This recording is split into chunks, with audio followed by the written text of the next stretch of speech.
Welcome back to my channel, guys.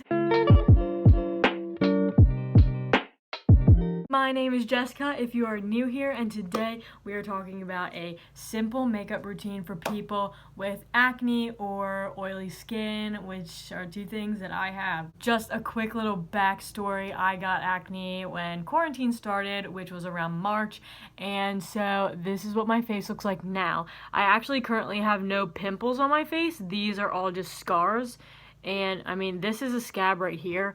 But all of this is just scarring and it's all healing. I am really excited about today's video. I'm going to talk to you about different products that you should use if you have oily skin and some things to avoid if you don't want to break out from wearing makeup, because that is definitely something that I struggle with. I typically do not wear makeup, but when I do want to wear makeup, I don't have to worry about breaking out. And I want this to kind of just be a chill video where I can just like talk to you guys about stuff, talk about some struggles, talk about some good things in life, things that we're grateful for. The first thing I do, obviously, I wash my face, and then I did work out this morning, so then I just took micellar water and just like ran a pad over my face, and then usually most of the time foundations and stuff dry my skin out. So I'm going to start with my CeraVe moisturizer just to make sure that the foundation doesn't look dry on my skin. I really don't need a lot. If I put a lot on my face, then my face is just going to get really oily and glossy looking, and we don't want that. I'm going to put another pump under my eyes just because that area needs a lot more moisture. Don't forget about the eyelids. This moisturizer is great. This is the only moisturizer that I use because it really hydrates you and it's great for oily skin. It says PM, but I use it like whenever my skin is dry.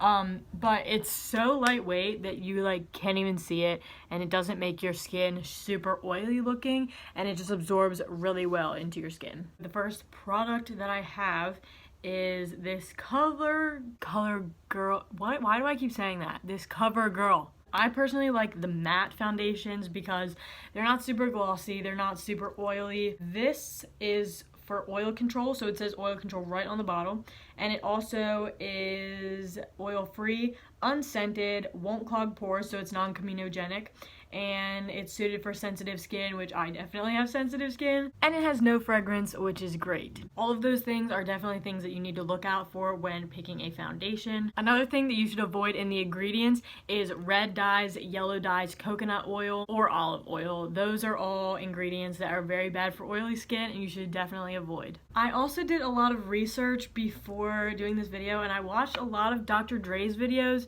She is a dermatologist on YouTube if you've never watched her videos before, but she named a lot of good foundations for people with oily skin, and she talked a lot about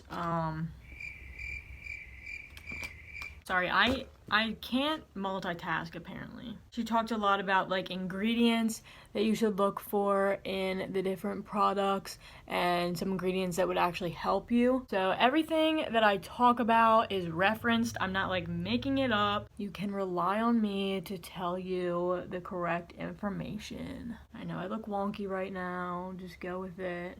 I personally like using a makeup brush. Also, make sure you wash your makeup brushes. I haven't done it in a while. We're not going to talk about it. Just make sure you're washing your makeup brushes, because then you won't get dirt in your face when you're putting makeup on. So I will also leave a bunch of the foundations linked in the description if you want to try some of them. I'll write the ones that are Dr. Dray approved in like a separate category, and then I will write other foundations that other people have said on the internet that are really good for oily skin. Another thing that you should definitely look out for in foundations is how long the wear time is. So if the wear time is like 24 hours, then don't buy foundation that lasts for 24 hours because it probably has a bunch of chemicals and stuff that are definitely harmful to the skin if it's lasting that long on your skin. So maybe stick to something like 6 hours or anything lower than that. Next, I'm going in with a Maybelline New York concealer, and this is all of the things that the foundation was: non-comedogenic, oil-free, Dark spots are really a pain, guys. Like, look how much I have to cover up on my face. But you know what? It could be worse. I could still be breaking out and not figuring out what to do.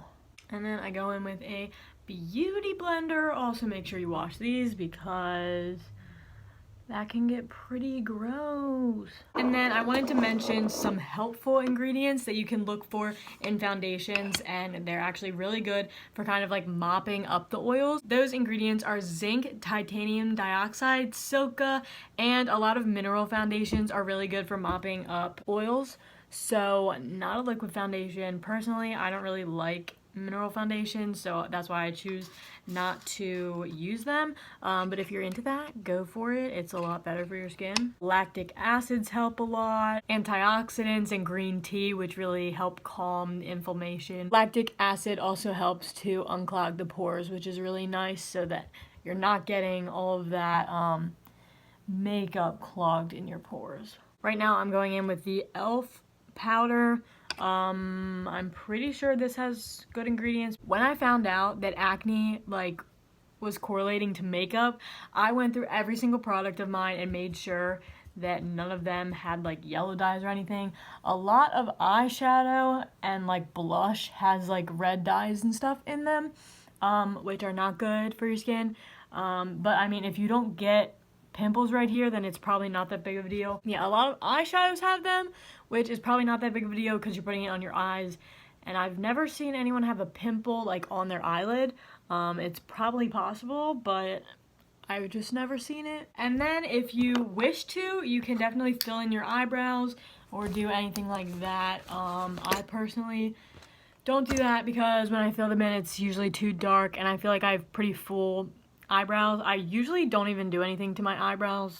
Like I don't even like trim them, which I probably should. They just like don't have a good shape, so I just decide not to like do anything to them. Next, I go in with highlight, which is one of my favorite parts of makeup. You obviously do not have to do this. I just personally like doing it, and I use the e.l.f. highlighter. I just love highlight because it just makes you like shiny.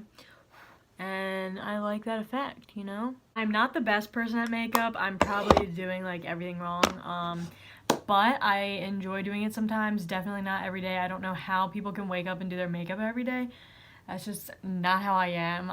If it's a special occasion, then yeah, I'm gonna do my makeup. But like, I just can't do it when I can't do it every day. It just takes too much time. Okay, the next thing that I do is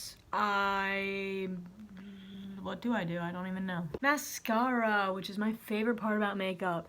I feel like you can't really pull off the makeup look without a little bit of mascara, you know? Just like look at the difference. Like look at my eyes. I mean, I kind of look lopsided right now, but it's okay. I also use the CoverGirl Professional Super Thick Lash. The last part that I do is usually eyeshadow, and I have a special couple eyeshadows that I really like to use.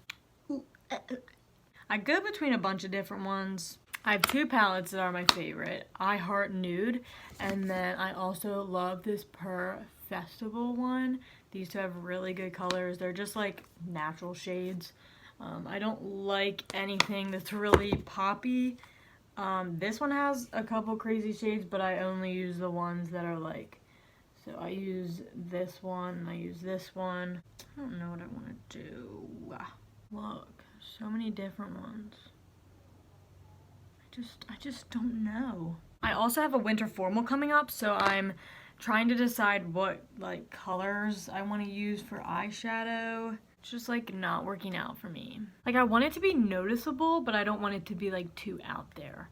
I was thinking maybe doing like an inner like light color and then on the outside doing like a darker brown, but not like a dark brown. Like a darker brown, but not like a dark brown. Cooking in the kitchen. I'm still undecided. Well, this is my favorite color. So I'm just gonna start out with this and then do something darker around the sides. That's what we're gonna do. Okay, I don't like it. Alright, I'm just doing this palette now. I don't like taking these risks. Because once you do it, you can't go back unless you take all your makeup off, and I don't want to do that. I think I like that a lot. It's like a pink tone to it. I'm going to do something that I never do. I am going to attempt to do an eyeshadow eyeliner. If you know me, you know I never wear eyeliner because I suck at it. But you know, we're going to take risks today. That's what today is all about. Taking risks that you may regret. I'm just gonna do a dark brown. Want a close up? Let's go in the right lighting for this. Oh, too much.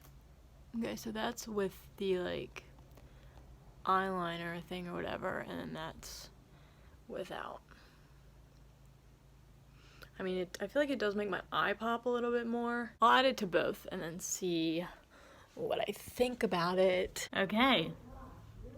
Here we are. This was supposed to be a simple makeup routine, guys. It turned into something not so simple. This is the final result. What do you guys think? Pop and highlight. I don't know, I kind of like it. Alright, that is the end of this video. I hope that you guys got something out of this. But I kind of do dig the like brown eyeliner. Thanks for watching, and I will see you in my next video.